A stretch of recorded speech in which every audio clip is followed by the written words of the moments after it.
कहते हैं कि जिस घर में तुलसी होती है वहाँ यम के दूत भी असमय नहीं जा सकते। गंगा व नर्मदा के जल में स्नान तथा तुलसी का पूजन बराबर माना जाता है।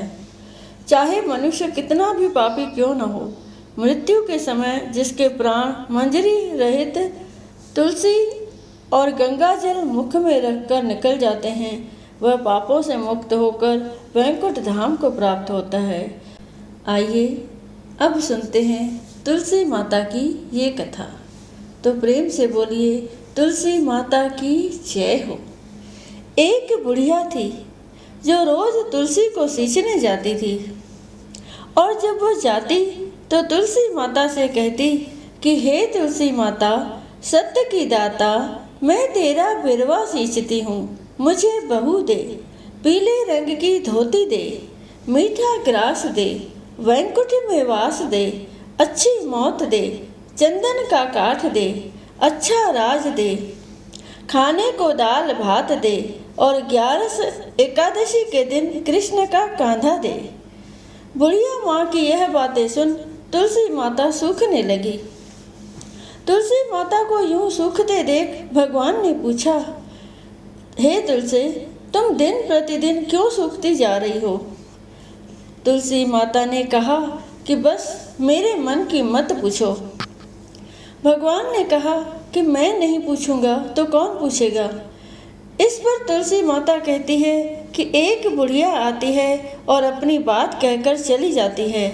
मैं उसकी सभी बातें पूरी कर दूंगी, लेकिन कृष्ण का कांधा कहाँ से लाऊंगी? भगवान कृष्ण बोले कि वह मरेगी तो अपने आप ही कांधा देने आऊँगा, तुम बुढ़िया माई से यह बात कह देना। इसके बाद बुढ़िया मर गई।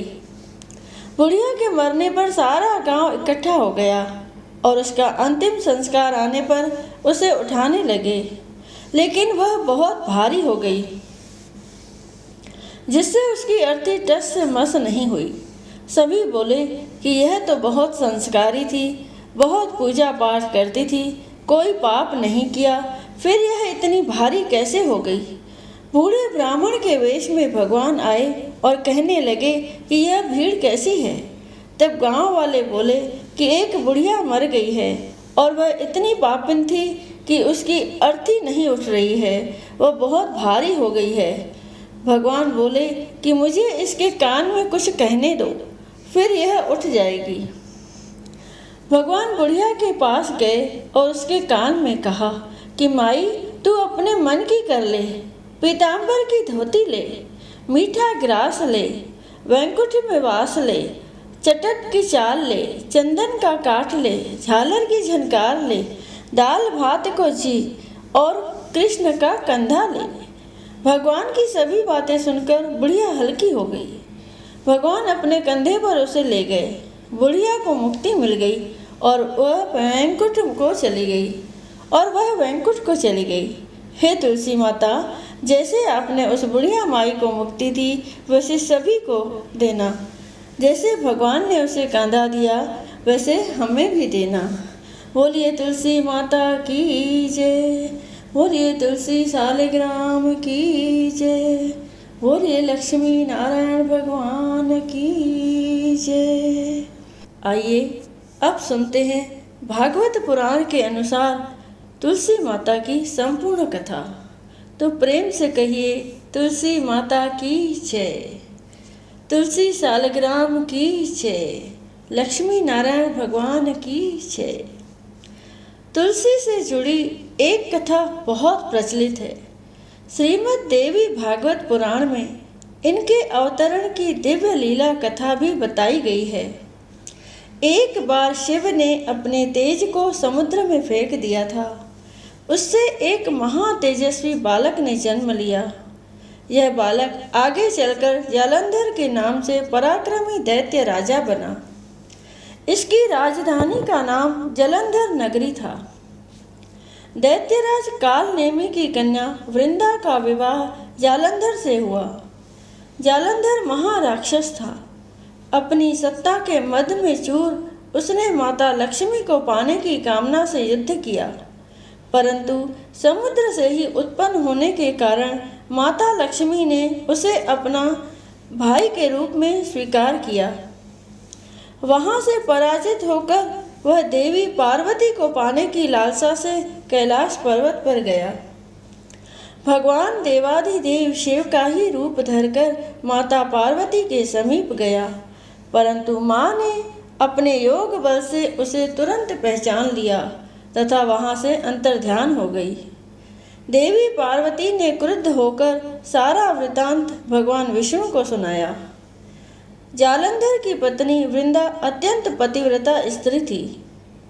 उसी के पतिव्रत धर्म की शक्ति से जालंधर न तो मारा जाता था और न ही पराजित होता था।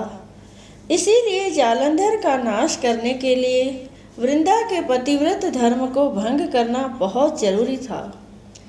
इसी कारण भगवान विष्णु ऋषि का वेश धारण कर वन में जा पहुँचे, जहाँ वृंदा अकेली भ्रमण कर रही थी। भगवान के साथ दो मायावी राक्षस भी थे, जिन्हें देखकर वृंदा भयभीत हो गई। ऋषि ने वृंदा के सामने पल में दोनों को भस्म कर दिया। उनकी शक्ति देखकर वृंदा ने कैलाश पर्वत पर महादेव के साथ युद्ध कर रहे अपने पति जालंधर के बारे में पूछा। ऋषि ने अपने माया जाल से दो वानर प्रकट किए। एक वानर के हाथ में जालंधर का सिर था और दूसरे के हाथ में धड़। अपने पति की यह दशा देखकर वृंदा मूर्छित होकर गिर पड़ी। होश में आने पर उन्होंने ऋषि रूपी भगवान से विनती की कि वह उसके पति को जीवित कर दे। भगवान ने अपनी माया से पुनः जालंधर का सिर धड़ से जोड़ दिया, परंतु स्वयं भी वह उसी शरीर में प्रवेश कर गए। वृंदा को इस छल का जरा आभास न हुआ। जालंधर बने भगवान के साथ वृंदा पतिव्रता का व्यवहार करने लगी, जिससे उसका सतीत्व भंग हो गया। ऐसा होते ही वृंदा का पति जालंधर युद्ध में हार गया। इस सारी लीला का जब वृंदा को पता चला तो उसने क्रुद्ध होकर भगवान विष्णु को शिला होने का श्राप दे दिया और स्वयं सती हो गई। जहाँ वृंदा भस्म हुई वहाँ तुलसी का पौधा उगा। भगवान विष्णु ने वृंदा से कहा, हे वृंदा, तुम अपने सतीत्व के कारण मुझे लक्ष्मी से भी अधिक प्रिय हो गई हो। अब तुम तुलसी के रूप में सदा मेरे साथ रहोगी। जो भी मनुष्य मेरे शालिग्राम रूप के साथ तुलसी का विवाह करेगा उसे इस लोक और परलोक में विपुल यश प्राप्त होगा। बोलिए तुलसी शालिग्राम भगवान की जय। बोलिए लक्ष्मी नारायण भगवान की जय। आइए अब सुनते हैं धन धान्य को बढ़ाने वाली और हर मनोकामना को पूर्ण करने वाली लक्ष्मी नारायण की ये कथा। लक्ष्मी नारायण कथा के अनुसार एक बार जब दोनों की महत्ता में से कौन अधिक महत्वपूर्ण है इस पर बहस बढ़ जाती है, तब नारायण भगवान इस तथ्य को समझाने के लिए एक परीक्षा का आयोजन करते हैं। भगवान नारायण ब्राह्मण का वेश बनाकर एक गांव में जाते हैं और वहां के मुखिया से कहते हैं कि वह उस स्थान पर श्री नारायण का पूजन करना चाहते हैं। गांव के मुखिया उनकी बात मानकर उन्हें एक निवास स्थान देते हैं। उनके लिए कथा के स्थान का बंदोबस्त भी किया जाता है। गांव के सभी लोग उस कथा में प्रतिदिन शामिल होने लगते हैं। ऐसे में लक्ष्मी जी अपनी स्थिति को नज़रअंदाज होते देखती है, तो वह भी वेश बदलकर एक वृद्ध स्त्री के रूप में वहां पहुंच जाती है। एक स्त्री जो कथा में जाने के लिए घर से निकल रही होती है, उससे पानी मांगती है। ऐसे में स्त्री उन्हें पानी पीने को देती है, पर जैसे ही वृद्ध स्त्री उसे उसका बर्तन वापस करती है तो वह स्वर्ण धातु का हो जाता है। इस चमत्कार को देखकर वह गांव के सभी लोगों को इस बात के बारे में बताती है। सभी लोग कथा से उठकर उस चमत्कार को देखने के लिए वहां चले आते हैं। धन के लोभ का स्वरूप के कारण नारायण उस स्थान से चले जाने के लिए प्रस्थान करते हैं, तो लक्ष्मी वहां आकर उन्हें अपनी महत्ता को स्वीकार करने की बात कहती है। श्री नारायण मान जाते हैं कि लक्ष्मी उनसे अधिक महत्व रखती है और वहाँ से चले जाते हैं। ऐसे में लक्ष्मी जी उनके जाने से दुखी होकर जाने लगती है तो गांव के लोग उन्हें रोकने लगते हैं। इस प्रकार वह उन्हें कहती है कि जहाँ नारायण कथा पूजन का वास नहीं होता है वहाँ लक्ष्मी का भी कोई स्थान नहीं हो सकता है। जिस स्थान पर लक्ष्मी और नारायण दोनों का पूजन होगा वहीं मैं स्थापित हो सकती हूँ।